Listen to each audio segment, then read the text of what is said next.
So sorry first 2 நாள் நல்லா இருந்தேன். அடுத்ததுலேருந்து செம்ம ஃபீவரு, செம்ம த்ரோட் பெயினு. நீங்களும் இப்படி தான் ஃபீல் பண்ணுவீங்களா? இந்தியா வந்து ஜாலியாக என்ஜாய் பண்ணுவோன்னு பார்த்தா, அங்கே கூட செட் ஆகிடுச்சு. இங்கே வந்து இந்த கிளைமேட் சேஞ்சஸ் எல்லாமே வந்து என்ன 3 பேருமே வச்சு செஞ்சுக்கிட்டு இருக்கு. கோல்டு, ஃபீவரு அப்படின்னு சொல்லிக்கிட்டு. எங்கேயாவது வெளில போவோன்னு பார்த்தா ஹாஸ்பிட்டலாக தான் போக வேண்டியதாக இருக்குது. சரி வாங்க, எமிரேட்ஸ் வந்தேன்னு சொன்னேன்னா அதோட ஃபுட்டு தான் இது. Baby food.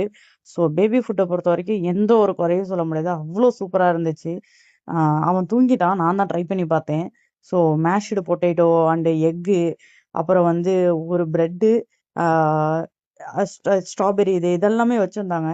ஸோ என்னை பொறுத்த வரைக்கும் எமிரேட்ஸில் பேபி ஃபுட் வந்து சூப்பர் அப்படின்னு தான் சொல்லுவேன். அடுத்து நம்மளோட ஃபுட்டு அப்படிங்கும் போது பால் பாயசம் வச்சுருந்தாங்க, ப்ரெட்டு ஒன்று, அப்புறம் ஒரு சின்ன ரஸ்க்கு மாதிரி வச்சுருந்தாங்க.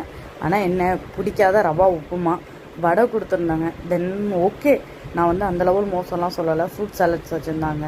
இதுவே நான் குவைத் ஏர்வேஸில் வந்திருந்தோம் அப்படின்னா அவங்களோட டெசர்ட்ஸ் கொடுத்துருப்பாங்க. அதுக்கு நான் ரொம்ப அடிமை. குவைத் ஏர்வேஸில் வர நீங்கள் அந்த டெசர்ட் சாப்பிட்டு பார்த்துருக்கீங்களா இல்லையான்னு சொல்லுங்கள். அதோட பேர் என்னங்கிறத மட்டும் கமெண்ட் பாக்ஸில் கமெண்ட் பண்ணுங்கள். அது மட்டும் இல்லாமல் குவைத்தில் வந்து இன்றைக்கும் நாளைக்கும் மழை, அதாவது வியாழன் வெள்ளி மழை அப்படின்னு சொல்லியிருக்காங்க.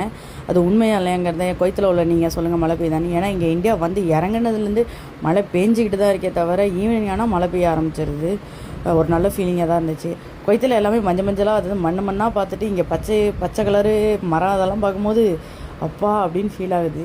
ஆனால் கிளைமேட்டு வந்து நம்ம தொண்டை நம்ம உடம்ப படுத்துது அப்படிங்கும் போது ஒரு இதாக ஆகுது. இந்த என்ஜாய்மெண்ட்டெல்லாம் இன்னும் ஒரு 20 நாள் தான் அப்படிங்கும் போது மனசு கொஞ்சம் ஃபீல் ஆகுது. நீங்களும் இந்தமாரி ஃபீல் பண்ணுறீங்களா என்னங்கிறத சொல்லுங்கள். இதுக்கப்புறம் வந்து என்னோடய ஊர் புதுக்கோட்டை. ஃபஸ்ட்டு நான் இன்னும் புதுக்கோட்டையில் தான் இருக்கேன். இங்கே என்னென்ன ஃபேமஸுங்கிறத சொல்கிறேன். சின்ன வீடியோவாக பார்ப்போம். ஸோ அதை மறக்காமல் ஃபாலோ பண்ணிவிட்டு ஒரு சப்போர்ட் கொடுத்துட்டு வாங்க. புதுக்கோட்டையில் என்னென்ன இருக்குது, எங்கள் ஊர் குத்தாலத்தில் என்னென்ன ஃபேமஸ் அப்படிங்கிறத ஒவ்வொன்றா பார்க்கலாம். நான் உங்களுக்கு குவைத் தமிழ் பொண்ணு அமலா சுந்தர். டாட்டா பாய்.